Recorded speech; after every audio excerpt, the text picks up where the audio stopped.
चलिए आज हम फिर पैकिंग इफिशिएंसी ठोसों में संकुलन या संकुलन में जो गुणांक कैलकुलेटिंग होती है उसके जो परसेंटेज याद करते हैं। तो उसका सबसे पहले फर्स्ट पॉइंट हमने पढ़ लिया था। आज हम सेकेंड पढ़ेंगे फलक केंद्रित घनीय इकाई कोशिका face centred cubic unit cell. मैंने बताया था फलक कितने होते हैं, 6 फलक होते हैं। हमारे कितने फलक होते हैं, 6 फलक होते हैं। मैंने आपको पिछली कक्षा में भी इससे पैकिंग इफिशिएंसी संकुलन के बारे में आपको बताया था। या पैकिंग इफिशिएंसी किसमें होती है, हमारी सॉलिड या पैकिंग इफिशिएंसी हमारी संकुलन दक्षता होती है। ठीक है, या ठोसों में किस प्रकार का, या इसको संकुलन दक्षता भी बोल सकते हो, लिख दो यहाँ पर। या ठोसों में संकुलन या संकुलन दक्षता भी बोलते हैं, ये संकुलन दक्षता पैकिंग इफिशिएंसी। आज हम बात करेंगे, सबसे पहले हम क्या करेंगे, मैंने क्या बनाया, ये एक सरल घनीय इकाई कोशिका बनाया। क्या बनाया, क्यूबिक यूनिट सेल। मतलब हमारा ये क्या पूरा cubic unit cell, simple cubic unit cell बनाया सबसे पहले मैंने। ये देख लो, मैं यदि इनको रफ कर दूं ये, तो आपको क्या देखेंगे, ओनली 8 कोने, ये 8 कोने आप लोगों को देखते होंगे।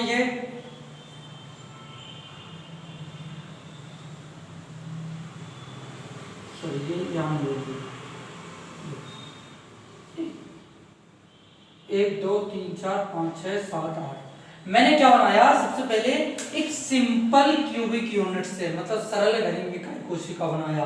बात होती है बस फलक केंद्रित, एक घन के अंदर जो फलक होंगे उनकी बात करेंगे। फलक या फेस, ये फलक 1 2 3 4 5 6, कितने फलक हो गए हमारे, 6 फलक हो गए। कितने हो गए, 6 फलक।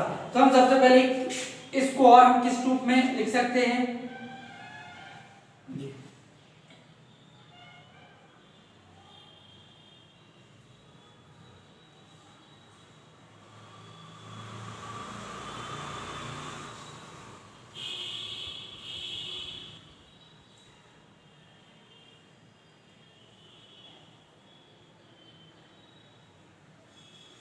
जी मैंने एक बहुत ही सिंपल सा साधारण बनाया है समझने के लिए आप लोगों के लिए कि कहां से हमारी रेडियस त्रिज्या निकलेगी। तो ये मैंने ये बना दिया। ठीक, ये हमारा क्या हो गया, एक सेंटर पॉइंट हो गया। क्या हो गया, सेंटर पॉइंट।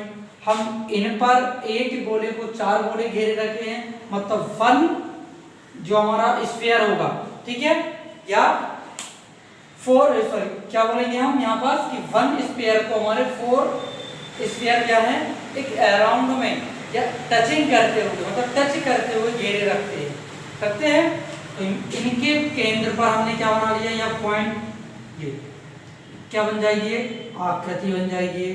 कैसी आकृति, वर्गाकार आकृति, जिसको हम स्क्वायर बोलते हैं।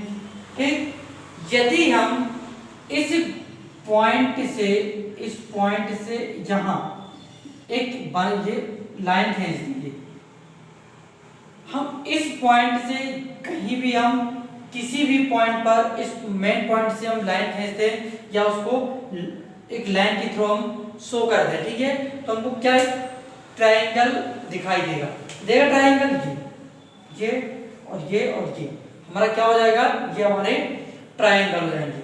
मैं इसको नाम दे दूं C, इसको B, ये हो जाएगा हमारा A। क्या हो जाएगा, A। यदि हमारा जो परपेंडिकुलर है उसको भी हमने A माना, AB बेस है, इसको भी हमने A माना। क्या माना, A माना। और ये क्या हो जाएगी हमारी रेडियस, इसको हमने R माना। ठीक, अब रेडियस क्या होंगे हमारे, तो एक R यहां हो जाएगा, 2R, ये 3R और ये हमारा 4 रेडियस हो जाएगा। कैसे, क्योंकि व्यास मतलब एक डायमीटर का हाफ, जैसे इसकी लेंथ क्या 4, तो इसका जो रेडियस होगा, त्रिज्या होगी, वो कितनी होगी हमारी 2 होगी। तो कितनी होती है यहाँ पास, कितने गोले हमारे, 4 गोले। कितने, 4 गोले। अब सबकी एक एक गोले की हम यदि निकालेंगे तो क्या हो जाएगी, R बचेगी, 2R की R।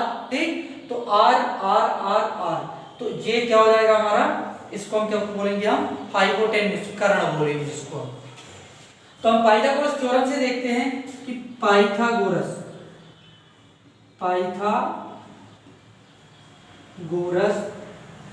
प्रमेय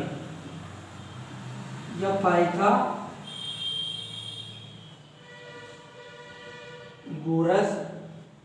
पाइथागोरस थ्योरम क्या होती है हमारी पाइथागोरस थ्योरम? होती है hypotenuse equal perpendicular square plus base square, होता है कर्ण का वर्ग इक्वल लंब का वर्ग प्लस आधार का। तो यहाँ पर हम देखते हैं कर्ण क्या हमारा BC, सॉरी हाँ AC क्या हमारा AC, ये हाइपोटेन्यूज है तो हमारा AC का स्क्वायर हो जाएगा, ये AC का स्क्वायर इक्वल परपेंडिकुलर BC, तो BC का स्क्वायर प्लस ये क्या हो जाएगा AB, तो ये हमारा AB का स्क्वायर। अब यहाँ पास देखते हैं AC का स्क्वायर R तो कितना हो जाएगा यहाँ पास 4R हो जाएगा, 4R का स्क्वायर इक्वल BC क्या हमारा तो A स्क्वायर प्लस AB क्या हमारा A स्क्वायर, तो 4R का स्क्वायर करेंगे यहाँ पास तो 4R का स्क्वायर इक्वल यहाँ पास 2A का स्क्वायर हो जाएगा। अब यहाँ देखिए तो इसका स्क्वायर कर देंगे तो 16R स्क्वायर इक्वल 2A का स्क्वायर, 2 1 जा 2 2 8 जा 16, तो 8R का स्क्वायर इक्वल AR, ये हम थोड़ा सा हाईलाइट कर दीजिए अच्छे, 8R square equal A square. अब यहाँ देखना क्या होता है, क्या लगा ये हमारा 8R square equal A square. यदि हमको क्या एक वॉल्यूम निकालना हो, क्या निकालना हो वॉल्यूम कैसे निकालेंगे लिए, ये भी हमारा A है ठीक, क्या बेस भी A है, हमारा, और ये भी हमारा क्या हो जाएगा A हो जाएगा, और ये भी हमारा क्या हो जाएगा, यदि हम इस टाइप से इसको बनाएंगे तो बेस परपेंडिकुलर और हाइपोटेन्यूज कैसे हमारे सब A है, क्या है A। अब इसको क्या लिख देंगे A इक्वल √8R, तो इसको इक्वेशन हम फर्स्ट दे देते हैं, सबसे पहले दे दें। अब हमको क्या निकालना है कि वॉल्यूम, किसका वॉल्यूम निकालना है, यूनिट सेल का, किसका, इस यूनिट सेल का जो वॉल्यूम होगा वो क्या होगा, इसका भी यहाँ पास देखते हैं A होता है, तो ये क्या हो जाएगा A स्क्वायर, तो यूनिट सेल का वॉल्यूम क्या हो जाएगा हमारा इकाई कोशिका, जिसको हम बोलेंगे इकाई कोशिका का आयतन, क्या होता है A क्यूब, तो इक्वल A हमारा क्या निकला था 8R क्यूब, मतलब √8R क्यूब हो जाएगा, 8R का क्यूब। अब यहाँ पास क्या हो जाएगा A हमारा, अब और क्या निकलेगा A की जगह हमने क्या रख दिया ये, तो क्या लिख सकते हैं इसको हम 8√8R क्यूब, ये क्या हो जाएगा हमारा इकाई कोशिका का वॉल्यूम हो जाएगा, क्या हो जाएगा इकाई कोशिका, जो हमारी एक फलक केंद्रित घनी इकाई कोशिका face centred cubic unit cell है, इसका क्या हो जाएगा ये हमारा आयतन, हमको आयतन निकालना है। अब बात करते हैं हम, सबसे पहले देखते हैं गोले का आयतन, वॉल्यूम ऑफ स्फीयर क्या होता है, पता है ना सबको, मैंने पहले भी आपको सबसे पहले हेडिंग में पाइथागोरस थ्योरम के बारे में और पैकिंग एफिशिएंसी का जो फार्मूला होता है वो लिखवा दिया था, साथ ही आपको पाइथागोरस थ्योरम भी बताया था। तो क्या लिखेंगे यहाँ गोले का आयतन, तो लिखेंगे हम वॉल्यूम ऑफ स्फीयर क्या होता है 4/3 पाई R क्यूब होता है, 4/3 पाई R, ये पाई R क्यूब होता है ठीक। तो सबसे पहले आप लोग इसका इतना स्क्रीनशॉट ले लीजिएगा, मैं इसको रफ कर रहा हूँ, यहाँ बनता नहीं है, बनेगा नहीं तो आपको समझ में भी नहीं आएगा सही तरीके से, इसको स्क्रीनशॉट ले लो ठीक। तो उसके बाद आप लोग एक बार देखने के बाद उसके बाद आप लोग कॉपी नोट कर लेना। चलिए नेक्स्ट देखें, चलिए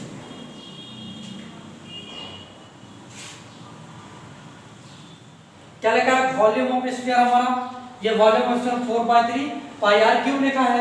अब हम क्या देखते हैं फलक के केंद्रित घनी इकाई कोशिका, मैंने इसका आपको संख्यात्मक एक योगदान बताया था कि इनमें न्यूमेरिकल में कितना योगदान परमाणु का एटम का रहता है, कितना रहता है हमने पहले भी पढ़ा था, कितना होता है 4, कितना होता है इसमें हमारा 4 होता है। तो क्या लिखेंगे यहाँ पास, ओनली 4 एटम इन FCC, मतलब 4 परमाणु ही फलक केंद्रित घनीय इकाई कोशिका में अपना योगदान देते हैं। ठीक, तो इसमें क्या कर देंगे, 4 × 4y3 और पाई r3, ये हमारा गोले का आयतन हो गया। अब हमको निकालना है क्या, एक पैकिंग इफिशियंसी, संकुलन दक्षता निकालना है। क्या होती है संकुलन दक्षता, इसको रफ करता हूं। ठीक, संकुलन दक्षता देखते हैं कैसी होगी हमारी। संकुलन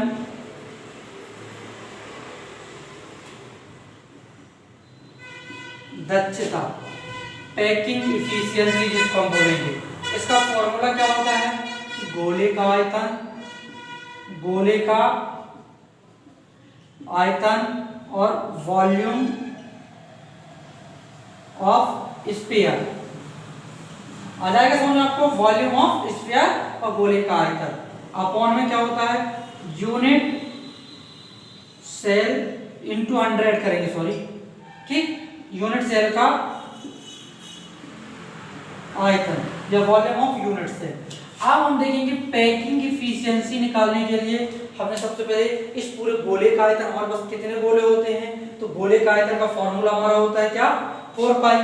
तो इसमें कितने एटम का योगदान रहता है, 4। तो हम सबसे पहले इसको लिखेंगे ये। ठीक, तो 4 × 4 × पाई × r³ × 100। इस गोले के आयतन की जगह हमने ये लिख दिया। ठीक, ये गोले का आयतन × 100। y क्या हो जाएगा, यूनिट सेल का आयतन। हमने क्या निकाला था, यूनिट सेल का आयतन, इकाई कोशिका का आयतन था, तो a³ क्या निकाला था, 8√8 r³ निकाला था। ठीक, हम लिख देंगे यहाँ पास ये 4y के नीचे 3 हो जाएगा, 4y3 था इंटू 8 फिर 8 × r³। r³ से r³ कैंसिल, 4 1 जा 4, 4 2 जा 8, 2 1 जा 2, 2 2 जा 4, क्या बचा 2 × पाई × 100। तो देखते हैं हम, पैकिंग इफिशियंसी इक्वल 2 × पाई × 100 बाय 3√8, क्या बचा हमारा 3√8। अब 3√8 की वैल्यू क्या होती है, हम सबसे पहले यहाँ पर देखेंगे, या इक्वल टू पाई की वैल्यू 22/7 होती है, ये 22/7 कर दो, इंटू हमारा 100 और 7 के साथ अभी क्या हमारे पास इंटू 3 × √8। इसका मल्टीप्लाई कर दो, क्या हो जाएगा 2 × 2 तो 44, और 44 में इंटू 100 करेंगे तो क्या हो जाएगा 4400 वाट। इसका हो जाएगा 21 × √8। अब √8 की वैल्यू क्या होती है, √8 की वैल्यू तो मैं आपको बताता हूँ √8 की वैल्यू क्या होगी। इसको रख कर दूं,